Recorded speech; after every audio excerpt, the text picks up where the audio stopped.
Hip and the lip. From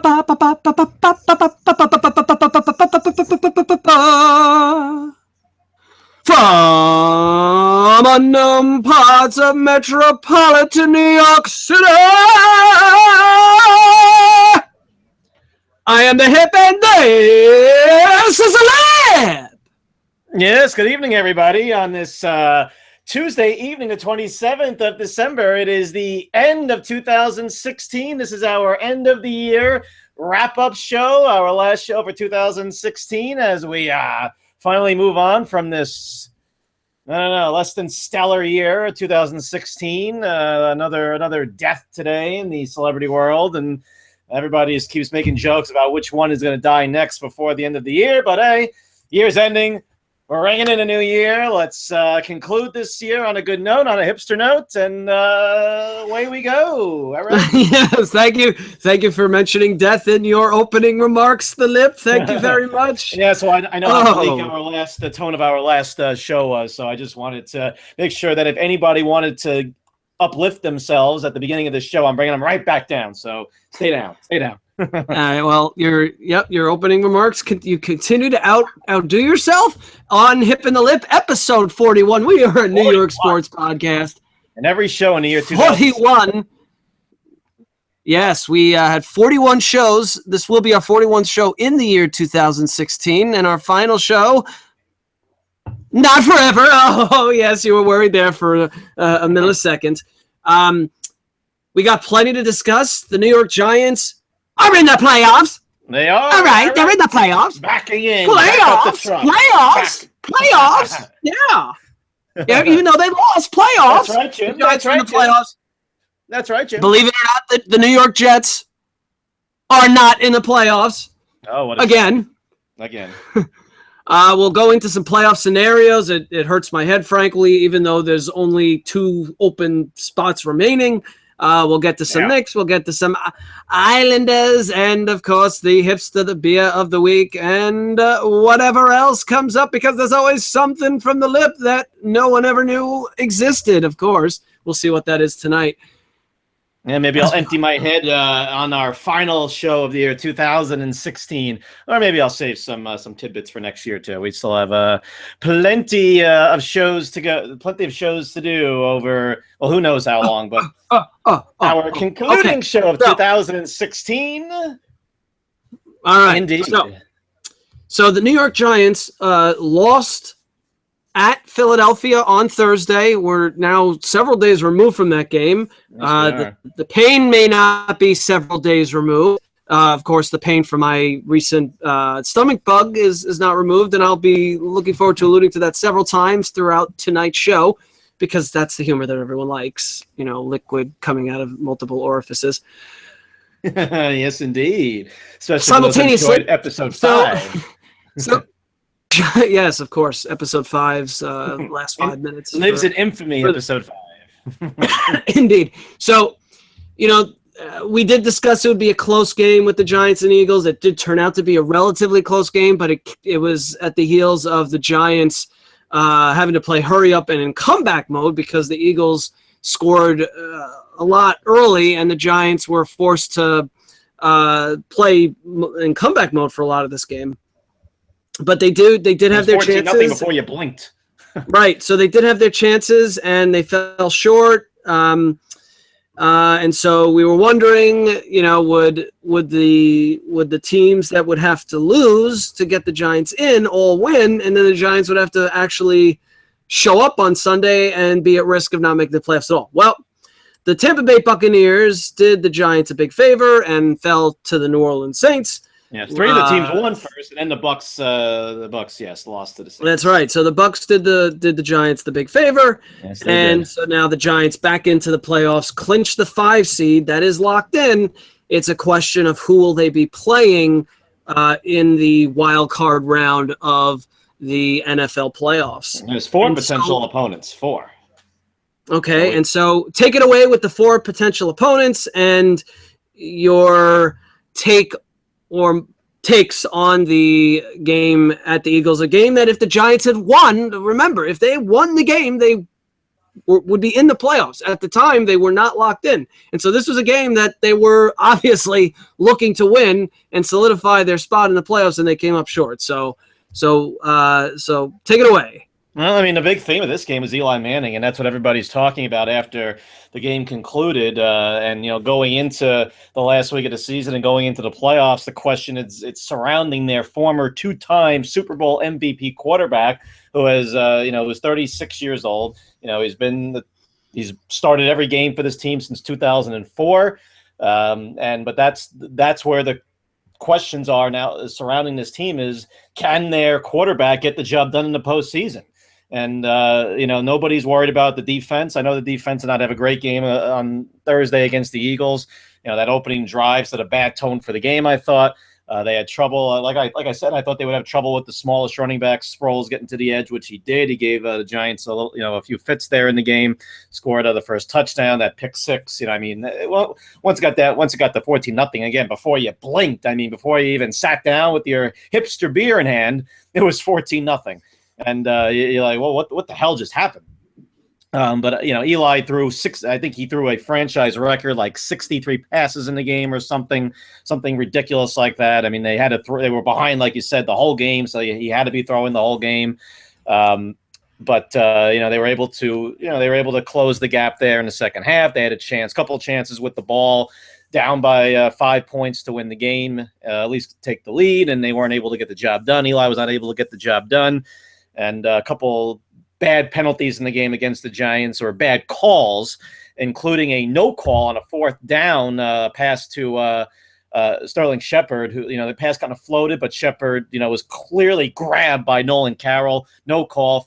That was fourth down. That was with less than 2 minutes to go. And that was really, they got the ball back, and then Eli threw a pick. It was going for Will Tye, threw a pick with like 5 seconds to go in the game. That sealed it. And that was your ball game there. A couple other terrible penalties in the game. The one on Shepard, but also there was a terrible fourth on I think it was a third down play. Eli Apple was just chasing Carson Wentz, who was going for the first down marker. He slid Apple, tried to pull up, get out of his way, and Wentz just kind of like knocked into him, and they throw a late flag. That was an atrocious call. And another one later. He slid feet first. He did, but and Apple did make contact with him, but it's not like he jumped on him or fell on him. No. After him. What do you want the defender? It's another one of those. What do you want the defender to do? That was a bad call. Yeah, it was an atrocious call, I thought. And then one on Olivier Vernon for roughing the passer. I guess it was for tackling. It was a penalty for tackling the quarterback when he had the ball in his hand, or as he was getting rid of the ball. Vernon, wraps him up and takes him to the ground. Penalty, because it looked like he may have, hurt himself. Penalty. Another atrocious call, I thought. On Olivier Vernon, the Giants would hold them on that play, but it, just gave him an opportunity to, use more clock, and they had an opportunity to score there. The Giants defense did come up big on fourth down, holding him at the goal line. But that was really essentially your game. And again, the theme is Eli Manning, and everybody right now is questioning Eli Manning. He had a pretty subpar season.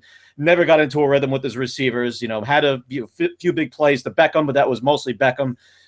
He just looked like he was out of sync. He was inconsistent. He obviously had no running game. The offensive line play, again, was poor for part of the season. Overall, it was pretty below average. Got rid of the ball very quickly for most of the season. That's why he wasn't sacked that many times, even though he had pressure on him. We know the Eagles can get pressure on the quarterback, which they did with the former University of Michigan star, Brandon Graham. And but that, again, can Eli Manning lead this team on the road as he's done in the past? We remember, of course, that magical run in 2007 and of course, 2011. And, everybody liked to point to that New England game at the end of the 2007 season, which propelled the Giants on their run, on their magic carpet ride all the way to a Super Bowl championship. Could this game in Washington be something a little similar, just because now all the questions, should they play their starters? Should they bench their starters? What should they do? The game means nothing, so maybe they should. So that's the question. Manning has not shown an ability here to lead them back, and he has shown that he definitely seems like he is losing something at age 36. Well, and I think this game actually provides a good defensive game plan script for defensive coordinators taking on the Giants, with the safety coverage to basically not shadow, but be prepared for Beckham. And they were talking about during the game where Jim Schwartz, the defensive coordinator for the Eagles, was scheming to minimize the damage there, and Eli Manning got off to a very slow start. I think he was 1 for 6. Terrible start. And that interception, that pick 6 he threw in the beginning of the game was an awful, awful interception. And so I think Victor Cruz ended up with like 13 or 15 targets in this game. More than, I don't know if it was more than Beckham, but it was close. And I think Beckham had like close to 20 because he threw 63 times in the game also. Right. So guys are going to get a heavy number of targets, but you do what you can to eliminate Beckham, and it's going to be tough for the Giants because the Victor Cruz is obviously a shell of his former self. He's just not the same player. And Shepard makes some nice plays at times, but he's not outrunning defenses really. He makes some tough catches in traffic, but he's not like, he's not making acrobatic catches either. He's a rookie, so you can't expect him without the pedigree of the Beckham. So you can't really expect him to be the 1B to Beckham either. And of course, their tight end play has been horribly inconsistent all year. So, and no Shane Vereen. They don't have, Paul Perkins has been okay, but they don't really have that steady receiver out of the backfield. No, they miss Vereen. Vereen's a big loss for them. It really is. Yeah, he's a huge loss. So it's understated. It's just. I'm not trying to take away the blame on Eli. I mean, look, if the Giants had a quarterback like the way Aaron Rodgers was playing or Drew Brees, they would find their guys. They don't need the best receivers in the world. Like, look at the way Matt Ryan's playing this year. He has Julio Jones and then who? I mean, Tyler Gabriel, Mohamed Sanu. I mean, these guys that are not world beaters, but they find ways to they have a good offensive line. Atlanta has a pretty good offensive line, and they have 2 running backs that can make plays out of the backfield. And true, they do. You're right, and they make a lot of not just running out of the backfield, but catching a lot of passes. So the weaponry is not the greatest.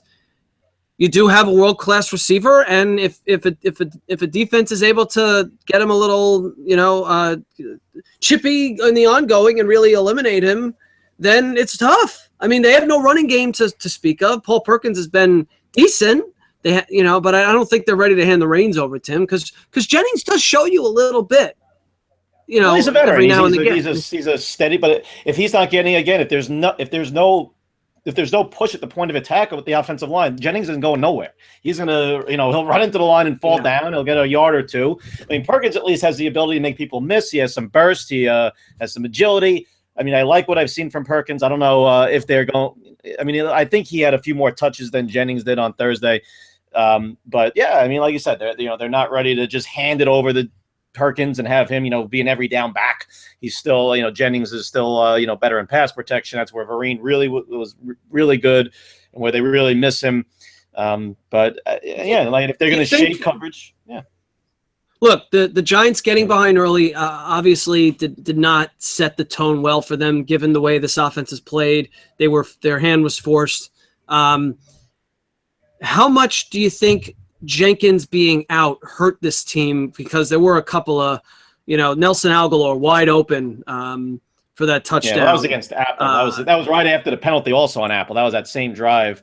That terrible penalty, and then Apple just got beat by Nelson Aguilar, who was looked at as a first round bust for the second year receiver. It was a first round pick last year. It was just a terrible start to his career. We'll see if he's even on the team next year and on the Eagles. But yeah, got burned on that play. Look, Jenkins was a loss. I mean, you hope that he should be back this week. I mean, I guess if there's any doubt about him, he'll definitely be a guy that they'll sit out, which is fine with me. If there's any question about his injury, you want to have him healthy for the playoffs because they're going to get either Rodgers or Stafford or Wilson or Ryan. So they're going to be facing a good. Any one of those 4 guys. That's right. Yeah. I mean, those are those are all really good or better quarterbacks. Yeah, so they're going to have their work cut out for them in the first week of the playoffs. Not that another team would not put them in that position, but with really good quarterback play, the defense. Look, but the thing is, the Giants have been kind of relying on their defense to keep them in games and win them games, and the offense just comes through here and there, right? So the defense is going to be put. Big play to Beckham. That's what their offense is. Hope for a big play to Beckham, one or two big plays. That's what their offense is right now.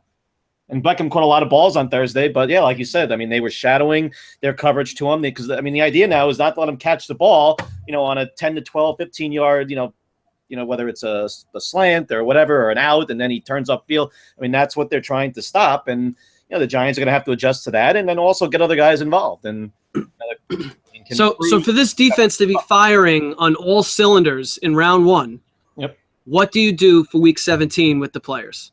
Do you play them for a couple of series? Like, how do you get them? Like, what do you do to have them in an optimal playing mentality for the first round of the playoffs? Given that week 17 means nothing. Well, I mean, one thing I will say is I love how people are using the argument of Derek Carr's injury or Mariota getting hurt. Like, well, look what happened to them. You can't play Manning because look what happened to Derek Carr. Like, everybody just discovered injuries, in the last week because they saw a couple of guys go down. Like, injuries never occurred before. And, oh, my God, I forgot. People can get hurt. Yes, people can get hurt. Here's what I'll say. I think it would be a colossal mistake for the Giants to I mean, if there's a guy that's banged up that they want to give a rest to, that's fine. If there's a defensive lineman or whoever it may be, there's a guy that is not 100%. He's been playing hurt or something. Like Keenan Robinson, I know has been playing injured, the middle linebacker. If there's a guy that they say the guy they look at and say, well, he's less than 100%. We think that the rest would do him good, and you want to sit him. That's fine. But do I think that it's a good idea to just sit all their starters? I don't. I honestly, and I come from the school of thought that, especially in this game, that if you go half speed or you're going with, or if you play your guys and you go half speed, then you leave yourself more susceptible to get hurt. Or if you take your guys out, especially a team that like the Giants that has not had any kind of rhythm offensively, that, could really, just really use just keep up your reps and, just get out there, play a game and just kind of, if you can build any kind of momentum offensively and ride that into the postseason, that can only do you good. It wouldn't do you any harm. Could a guy get injured? Of course. I mean, a guy can always get injured. And that is, to use that as an argument, I think is ridiculous. So I think the Giants should just play their guys, just, play and look, if they're up or if they're down, let's say the Redskins, obviously they need the game. They have to have the game to get into the playoffs, so they're out. So if the Redskins, are up by a couple touchdowns in the second half and you say, all right, well, let's take out some guys, I don't have an issue with that. But first half, go out and play your guys, play your starters, play the damn game, play it to win the game. That's what they should do. You saw Coughlin do it. He took all kinds of criticism when he decided to play his guys against New England before the game, at least anyway, in 2007. And that was credited, again, I mentioned it before, that was a game that was credited as jump-starting the Giants on their magical run that year. Just play your guys. Just play your starters. Again, if there's a guy you want to sit, fine, but don't take your foot off the pedal. Don't say, well, we're going to rest, these guys. We're going to play this practice squad player and play this guy that we took off of the grocery line or something. No. Just play your guys. Play to try to win the game and let the chips fall where they may. I mean, you can't control injuries. You never have been able to. That's it. That's what I say. It'd be more fun if I disagree with you to an extent, but I really can't. I don't see it any other way. I mean, I get the point with the quarterbacks getting injured, but you know what? Has been an Iron Man for the Giants. He has. He hasn't missed a game his whole career.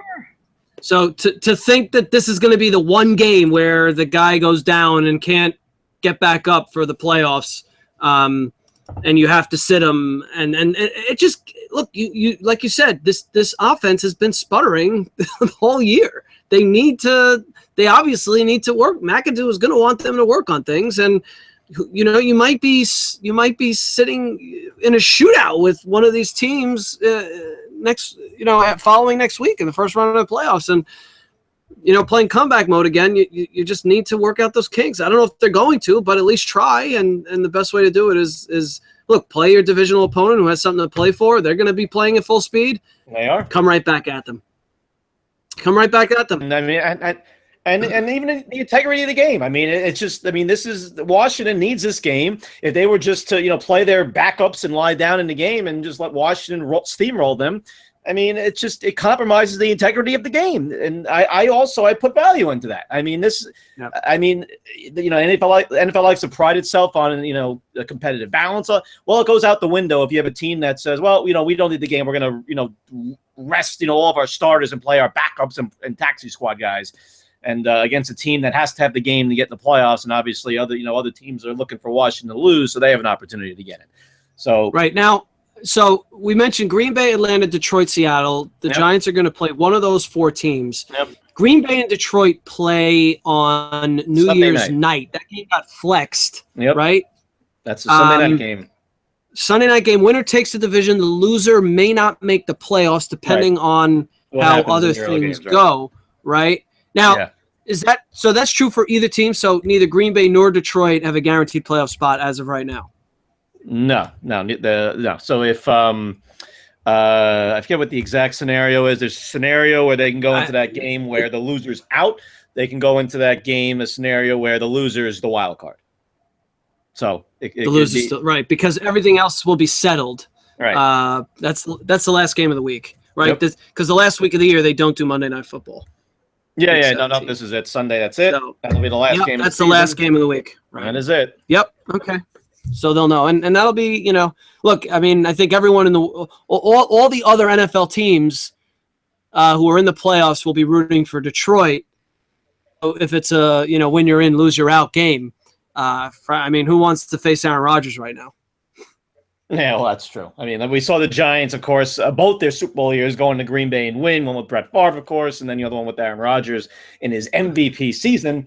But I mean, the way Rodgers is playing right now, you definitely don't want no part of him. And I think the Giants could definitely, match up. I think they match up well with Green Bay. I do, because I don't think they would run the ball at all against the Giants. But look, I mean, Aaron Rodgers, when he's at his peak level, I mean, there's very few, if any, that are better. So, and we're seeing him despite his very lackluster beginning and middle of the season.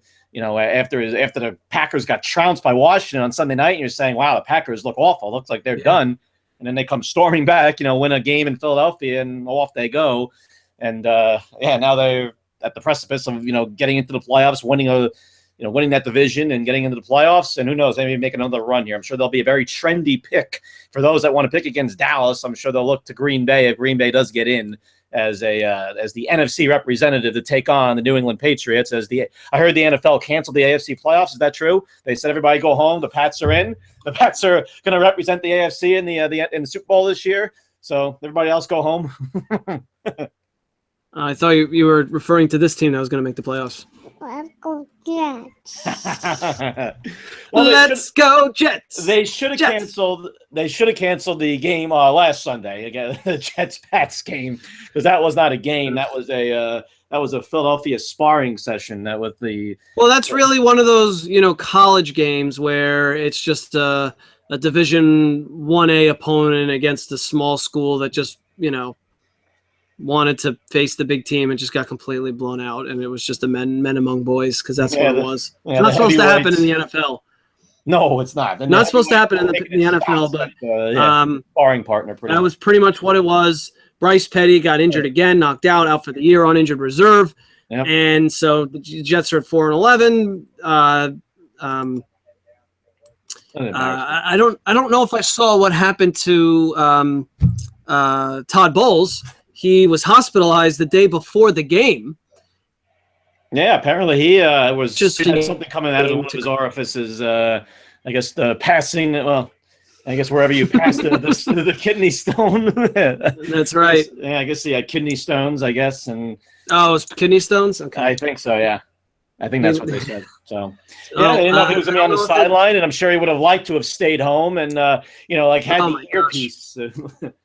Listen to the game and like Lou Brown, except Lou Brown in Major League 2 when he had his earpiece was rooting for was hoping that his Indians would win, I guess, Game 7 of the championship series or something, and Bowles probably would have had another coronary if he would have heard the play-by-play of that game. So,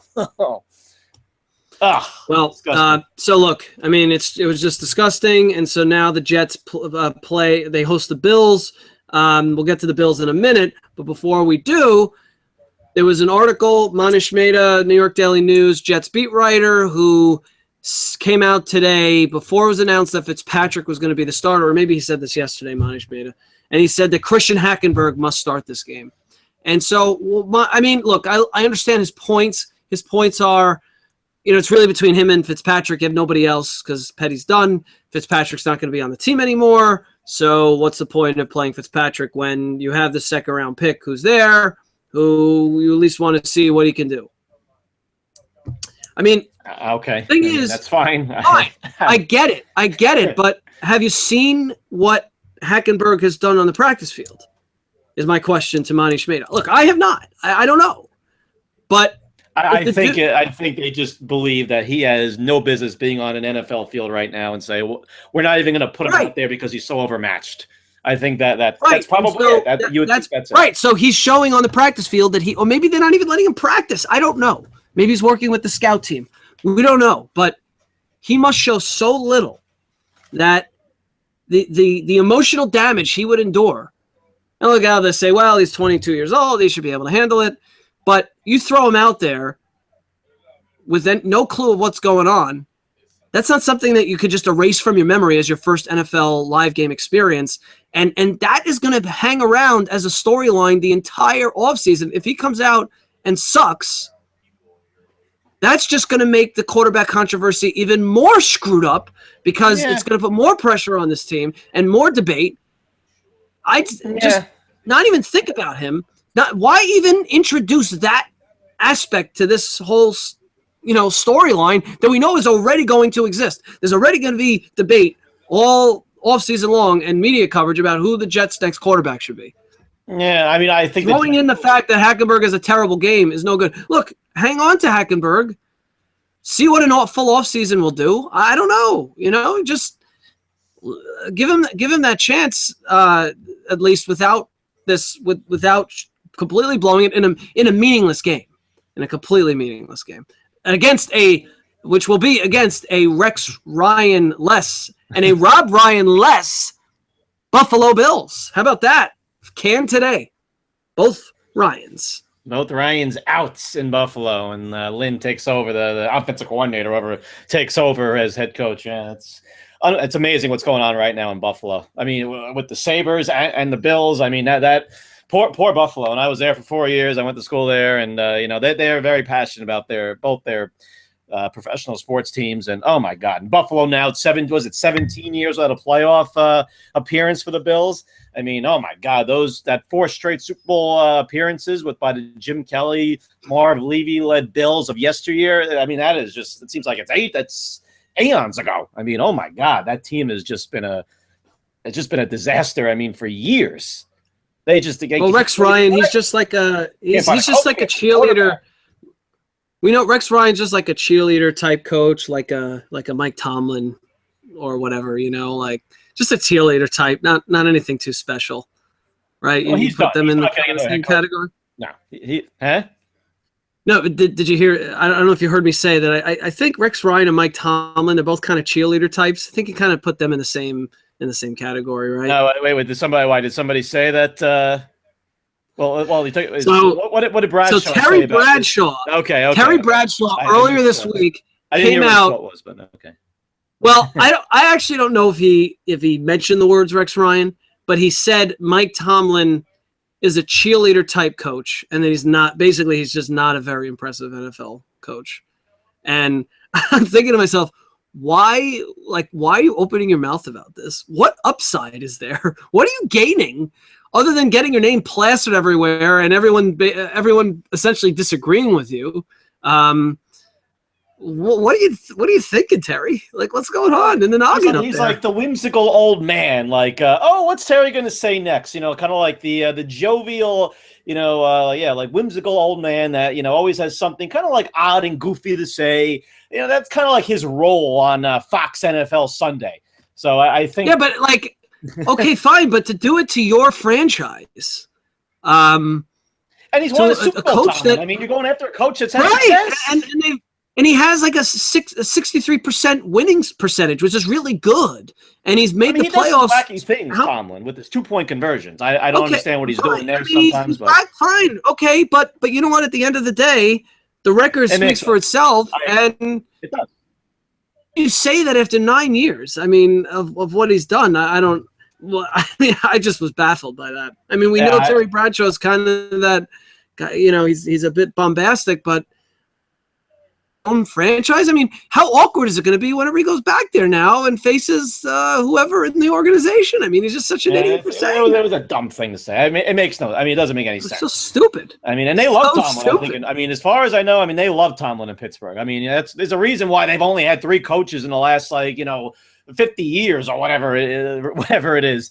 I mean, they no losing seasons in 9 years, Tomlin. 0. Yeah, and they're back in the playoffs again, and they're going to be another. Well, if there's going to be one pick other than the Patriots to represent the AFC in the Super Bowl, there's your pick. After Carr went down in Oakland, you're going to be like the trendy underdog, the trendy dark horse pick to represent the AFC in the Super Bowl of the Steelers because of their offense and what. So.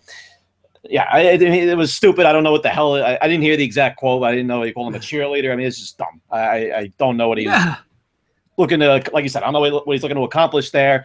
Especially to compare him to Rex Ryan, who has had virtually no success. Since he had the 2 AFC Championship appearances with the Jets. Fine. Since then, he's done nothing. He was run out of town here, I mean, here he was. I mean, he just had losing season after losing season at the end, and then obviously run out of town in Buffalo. So, I mean, Rex Ryan will be in front of a microphone before you know it. They'll be shoving a microphone in his face, maybe even this season. So you have not seen the last of Rex Ryan, I can tell you that. But he's not coaching again in the NFL. I'd be shocked. And the Bills decided to bench Tyrod Taylor this week, and you know who they're starting? EJ Manuel. Yep, exactly. They benched Taylor because dollars. It's got to be dollars. Oh, it is, yeah. Well, because if he gets hurt, then they're locked into the contract. They don't want the contract to become guaranteed if he gets hurt. I think that's what it is. So that they're just trying to avoid that situation. I mean, that team is. I think he's a pretty decent quarterback.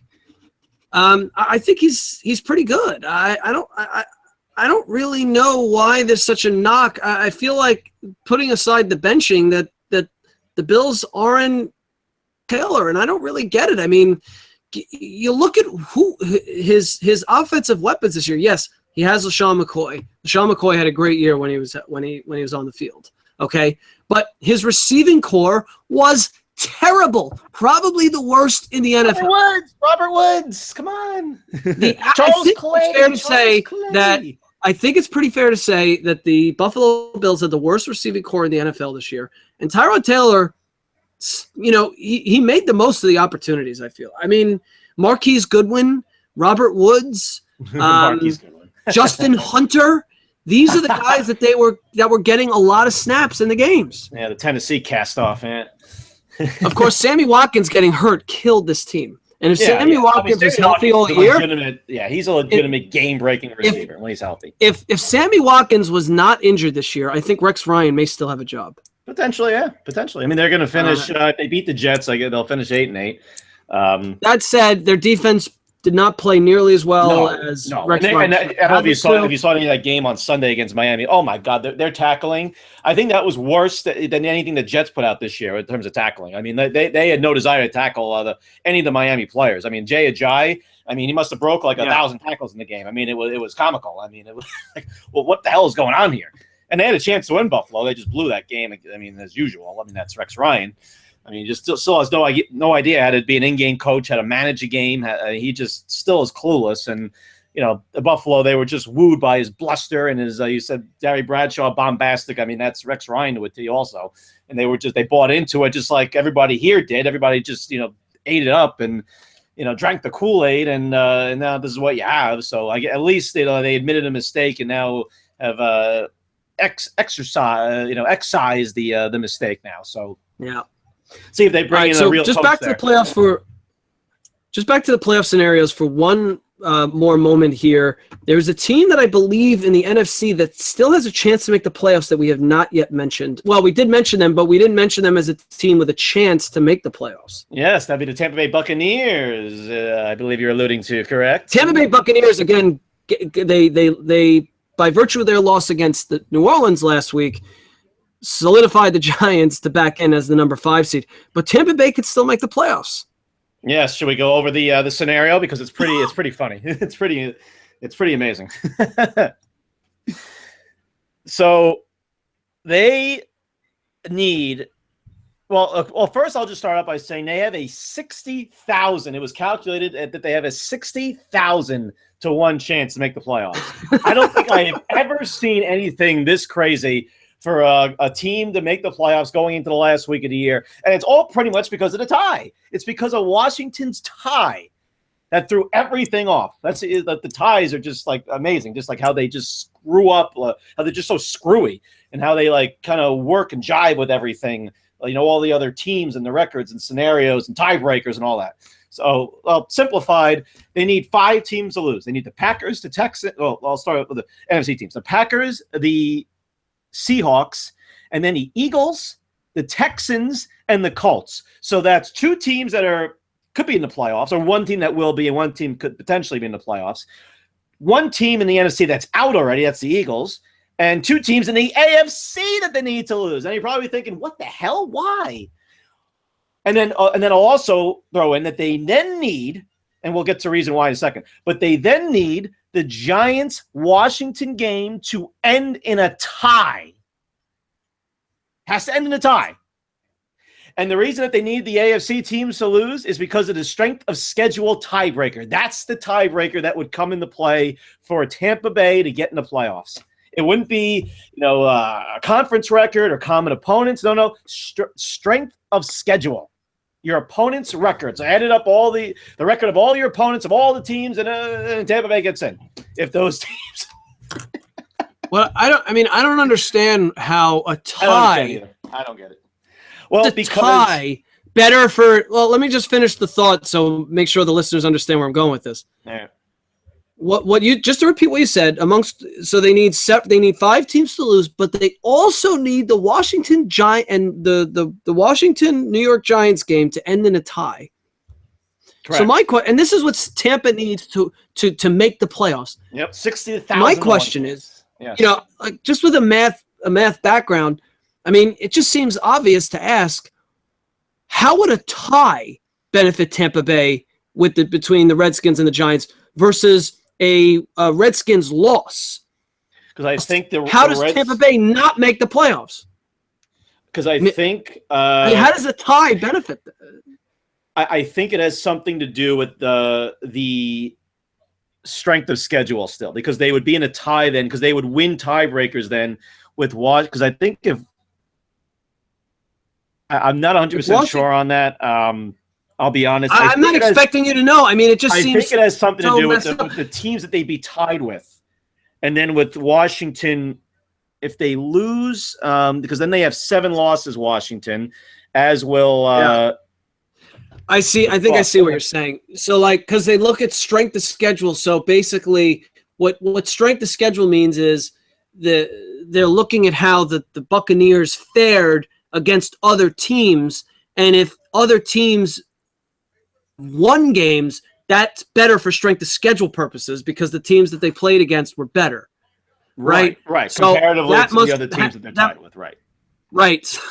So that must be. So basically, Washington would have to end the season with 2 ties because they have one already. Yeah. Yep. That is just so messed up. But you know what? A chance is a chance, and they go out there. Do they have a 1:00 game, or will their fate be very obviously decided? Their game on Sunday is a 1:00 game. They're hosting Carolina. So look, they obviously know that their chance is grim, like the beer. But they go out there, firing on all cylinders, and you never know. So, okay. Well, look, we'll have plenty to talk about next week as far as the playoffs and looking forward to the playoffs. We'll give we'll have our predictions and this and that. But let's move on now to some basketball. So hold on, before we do, I'm sorry. Oh, you always got your one last point before we shift topics? Well, no, I was just going to ask okay. I'm going to ask what you plan on wearing to the Jets game next weekend. It's Jets' last home game. You're a season ticket holder. I just wanted to find out if you already picked out like which Jet jersey you're wearing, or which tailgate you're going to. If you scheduled that all out, plan that all out yet? It's New Year's Day, and presumably I will have a hangover, and I will not want to worsen that hangover by sitting in the cold. You're not going to the Jets game on New Year's Day. Watching the Anthony Lynn-led Buffalo Bills take on the New York Jets. So, as someone better than me, someone better than me has put before.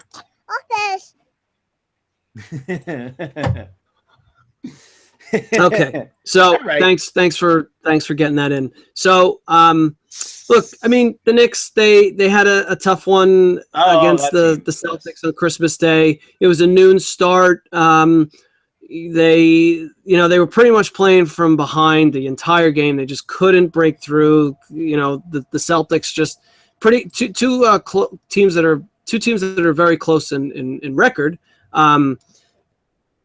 Pretty clearly different styles of play, but the Knicks just could not break through, and the Celtics just kept being able to score basically and keep a cushion of a lead for essentially the entire game. And I mean, look, it's this Knicks team that they have the talent. Derrick Rose is a huge catalyst, and when they're clicking on offense, they're fun to watch, but they're having trouble stopping teams. And so that's something that Jeff Hornacek and company, and hopefully not Phil Jackson, have to figure out to potentially be a force in the second half. But you see that they, obviously they're a good offensive team. Derrick Rose has to stay healthy, big if. But I mean, that's basically the Knicks in a 1 minute soliloquy. Yes, indeed. In a little nutshell there. All right. Actually, I watched a good portion of this game on Christmas Day. I actually did not have the pleasure of watching the second half of I guess that was really the double header. It's usually a triple header, but they were kind of knocked off of their Christmas Day throne by the NFL this year. The NBA is, of course, the NFL had two games on Christmas Day afternoon into night. So the NBA had their feature game, which usually is like 5 o'clock or 4:30, 5 o'clock, whatever on Christmas Day. This year, it immediately followed the Knicks Celtics game at noon, and the Cavaliers and Warriors got underway at 2:30 or whatever. Yeah. So I did not have a chance to watch that game, as is tradition for. That was a great game. Yeah, I missed all of it. I was seeing Lion in the movie theater, and then waited over an hour for Chinese food. So I was honoring my time-honored tradition of going to the movies and eating Chinese food on Christmas Day. So I did not have a chance to watch that game, but I did see a majority of the Knicks-Celtics game, and it was the story of the game, I thought. Two teams that are pretty much the complete antithesis of each other. You have a team in the Celtics that play team basketball. They pass the ball. They look for the open man. They look for the guy with the open shot. They play defense. They have a commitment to playing team defense. They play the game. Really, I mean, they play it selflessly. They play the game as their coach wants. They follow they're a reflection of the way their coach wants to play, his philosophy, his styling as a coach. Who's really going to be who's really on his way to becoming a great coach in this league. And then you have the Knicks that are composed of three superstars, and essentially a team that will get the ball the ball will be in the hands of one of their three superstars, or at least one of their two, Rose or Anthony, and then sometimes the ball will get to Porzingis, and then he'll have an opportunity to make a move or have an open shot. But the Knicks did not pass the ball at all in this game. It was essentially whoever had the ball became the black hole of basketball, to quote Whoopi Goldberg from Eddie. And there was absolutely no commitment at all to defense, to any kind of team defense. And you heard Hornacek after the game go, defensively, we weren't very good tonight. Oh, really? You didn't think so? Wait, your team actually had an intent to do something when they didn't have the ball on their hands, on the offensive side of the court? They actually had an intent to do something like play defense? Really? I didn't see any of that, Jeff. So, I mean, it was really a game that the Knicks, they were behind the whole game. They were able to tie the game at the end, which was, exciting. You had the Porzingis play, and then you had Anthony tie the game. But then, of course, Anthony with the ball in his hands and down by 3 after, the Celtics, yet again, they penetrated, got the ball out to the open guy who, for a three-pointer. And then it wasn't Crowder who gave Anthony fits all game, but it was Bradley that knocked the ball away from Anthony after he stood there dribbling for 12, 15 seconds, however long it was. And that was essentially your ball game right there. So really 2 teams that play very different styles of basketball. One team that plays team basketball, the other one that doesn't. One team, obviously, the Knicks, that could be exciting because they have 3 superstars or 3 stars, and you want to put a super in front of one of them, that's fine, whatever. But 3-star players, and really that's all they have right now. Do they have other guys that can contribute? Yes. Do they have other guys that can play roles? Yes. Can they get some kind of rotation going with their bench? Yes. But until they show any kind of commitment to playing defense, until they learn how to pass the ball around every now and again and not finish the game with 11 assists, they're not going to be good teams. 11 assists. 11 assists? 11. The whole team. Wow. Team. See, they have games like that where they have games where they're distributing the ball well. I wonder if it's just they played a team with a good defense, and it really exposed the Knicks to their weaknesses, that when they play against better defensive teams, they're gonna struggle. Maybe that's what it's as simple as that. I mean, Anthony had Crowder harassed Anthony all game long. I mean, Anthony ended up with 29 points or whatever, but he shot, 40% from the field, whatever it was. And, obviously the turnover at the end of the game, which sealed it for the Celtics. I mean, really, that's what you have right now with the Knicks and the Celtics. And the Celtics right now are a better team than the Knicks. It's that simple. Could the Knicks be better than the Celtics by the end of the year? Potentially. Are they going to get there? I don't know. I honestly don't know. I mean, but until they decide that they're going to play any kind of defense, they're not going to do it. They're not doing anything. No matter how good they are on the offensive end, no matter how exciting they can be, no matter how good Rose plays, they're not going to be good teams. Yeah. They can maybe be bad teams, but they're not going to be good teams. So, all right. And I don't know if you saw the graphic. I wanted to get this in. The graphic that ESPN felt that it was so necessary to keep showing us, especially at the end of the game, at the key point in the game. Do you know what the graphic I'm referring to? Did you notice it? I did not. No, I did not notice it. No. They must have showed at least like 5 or 6 or 7 or 12 or 20 times, whatever it was. I lost count. Carmelo's Christmas Day games of years past, and how he scored 30 points in every single one of those games, and how they kept track of this game. Oh, he's so close to getting 30 again. Oh, it's so exciting. Look at that. Let's show it again. Oh, there it is again. There's the graphic again. Oh, there's 2 minutes to go in the game. It's key point. Oh, but let me show you the graphic again. There it is. Thanks, ESPN. That was that. Thank God I had that graphic in front of me to see the whole game. By the way, did they mention that his teams are now 1-5 on Christmas, despite his offensive prowess? His offensive magnificence, that they're 1-5 now, his team. So it doesn't matter. It doesn't matter if the game that they win that his team, as long as he scores 30 points. Oh, look how cool that is. On Christmas Day, he's so good. All right. All right. Next. Now, but people like watching offense, so we know that. So that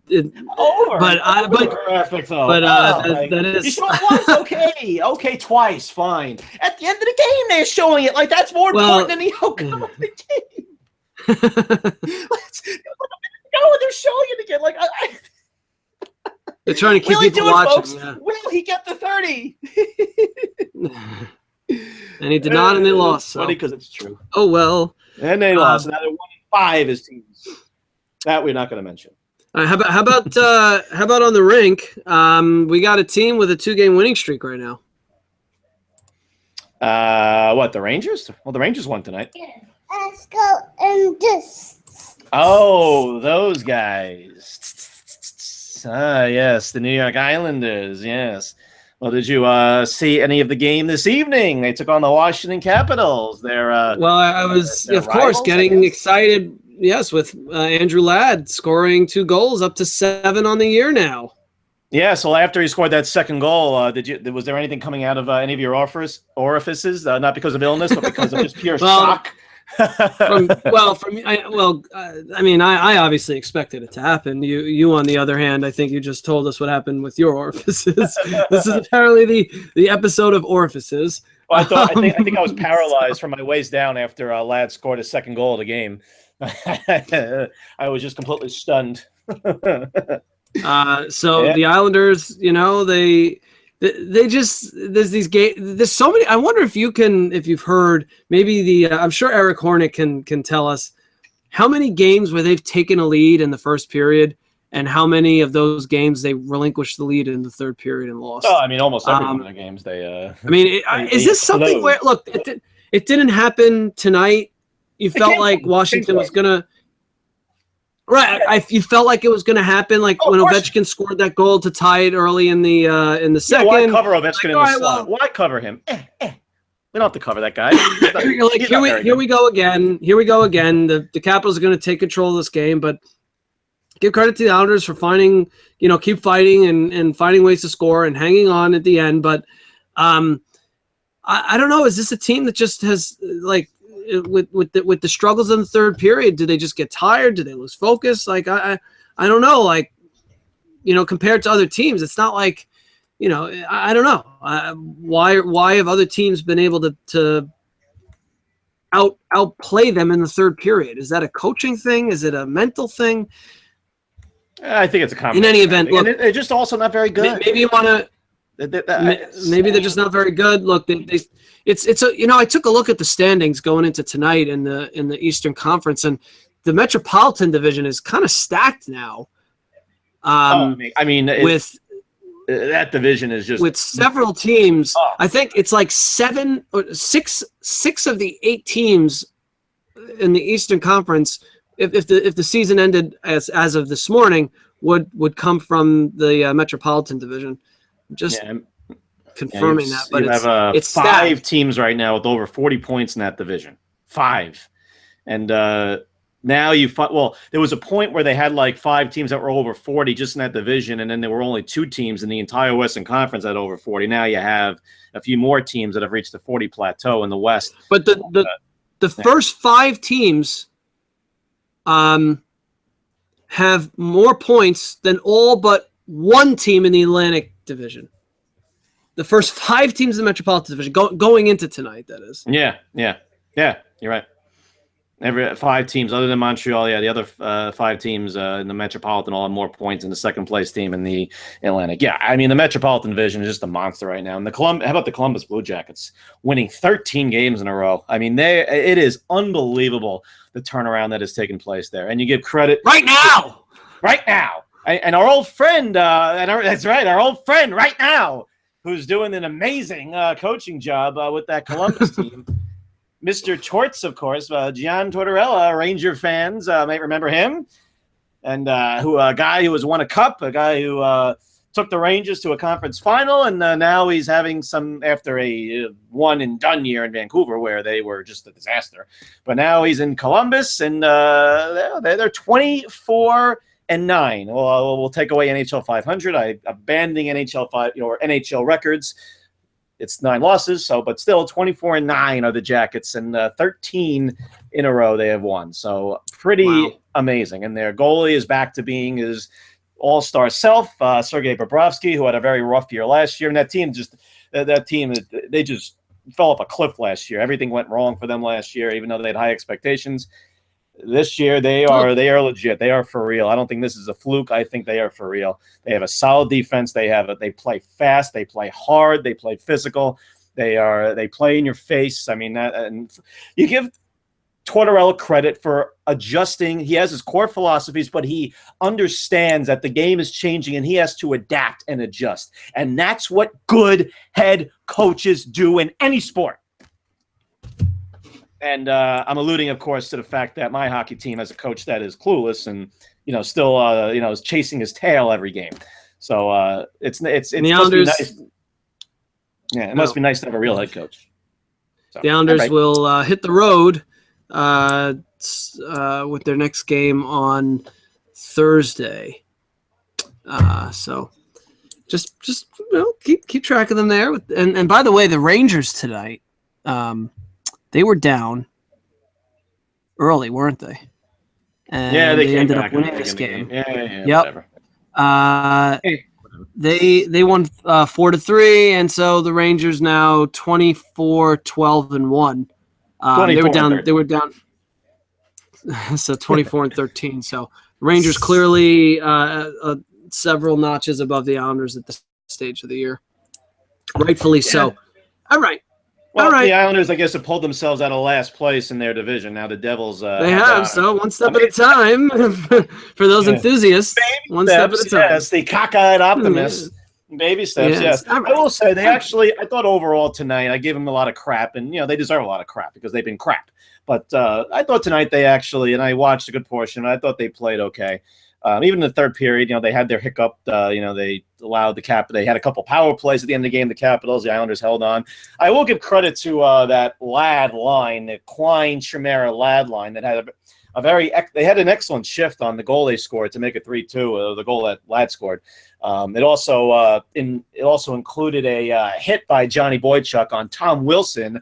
Islander fans, of course, know Tom Wilson very well since he's the scumbag that knocked out Lubomir Vishnevsky in the playoffs a couple of years ago when they played in that first-round playoff series. So Wilson is the consummate dirty player. Just late. He hits guys left and right, but some of them are not exactly on the up and up, and that was a dirty hit they laid on Vishnevsky.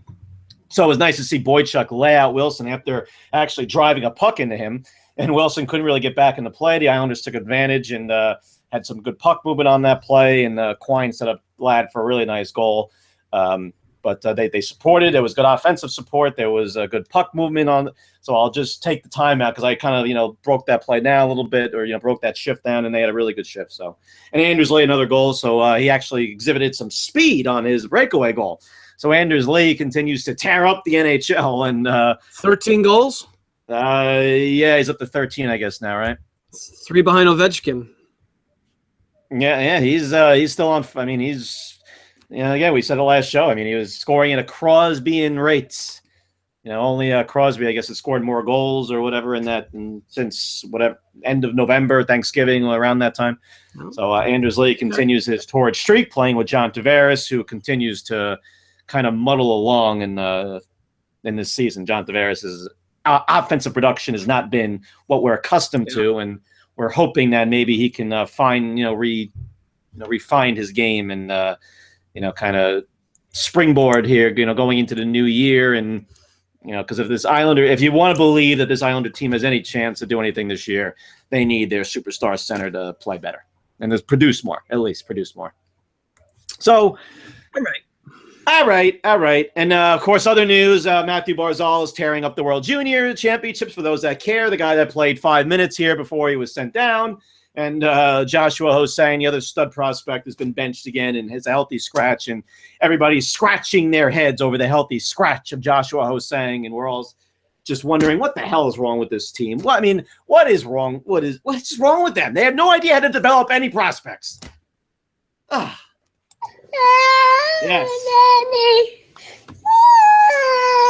And I will continue to do that until Garth Snow is canned.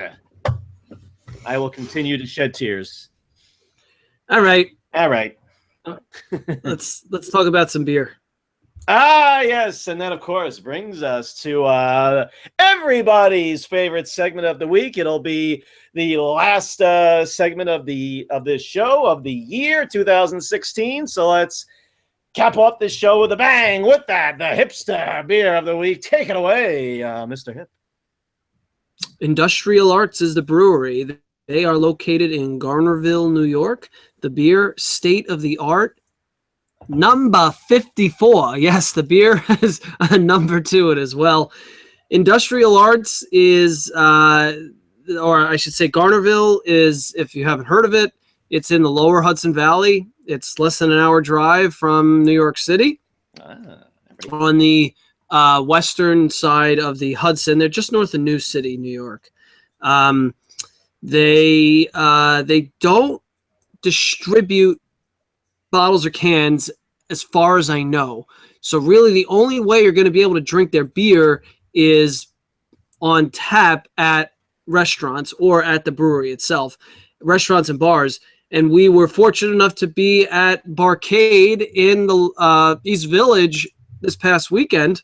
Yes. And they had state-of-the-art number 54 on tap. I have had at least one or two of the other state-of-the-art iterations. You have to check my Untapped log to confirm. Basically, state-of-the-art is an IPA series where the brewers use a constantly rotating mix of hops, and it's self-described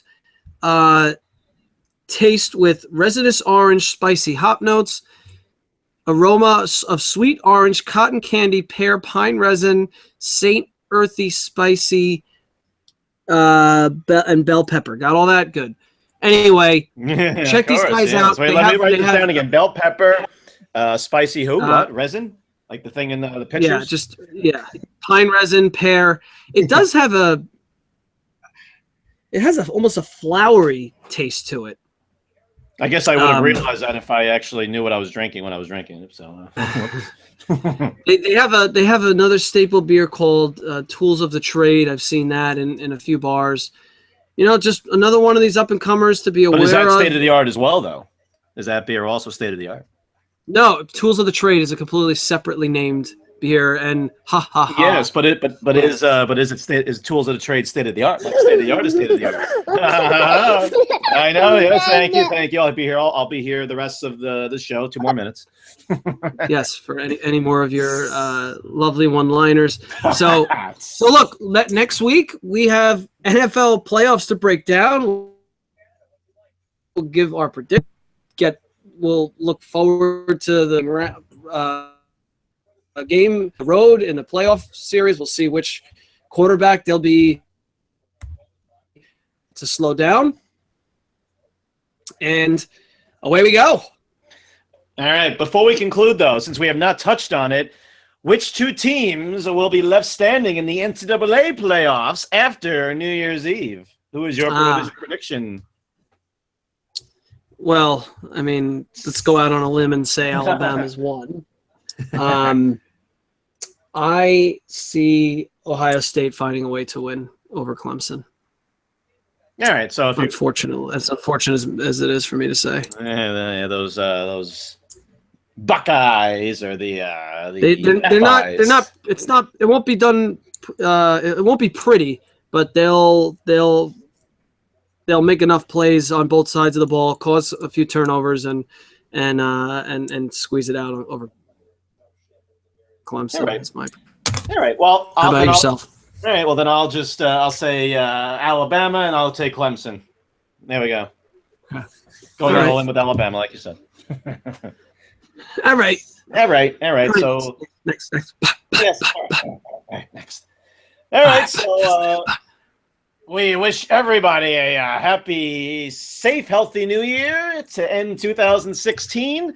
And hopefully no more debts for the year ending 2016. Of course, we lost Carrie Fisher today. Princess Leia is no longer among us. Hopefully she is now in another world of the Force with Obi-Wan and Yoda and so forth, and Qui-Gon and all those guys.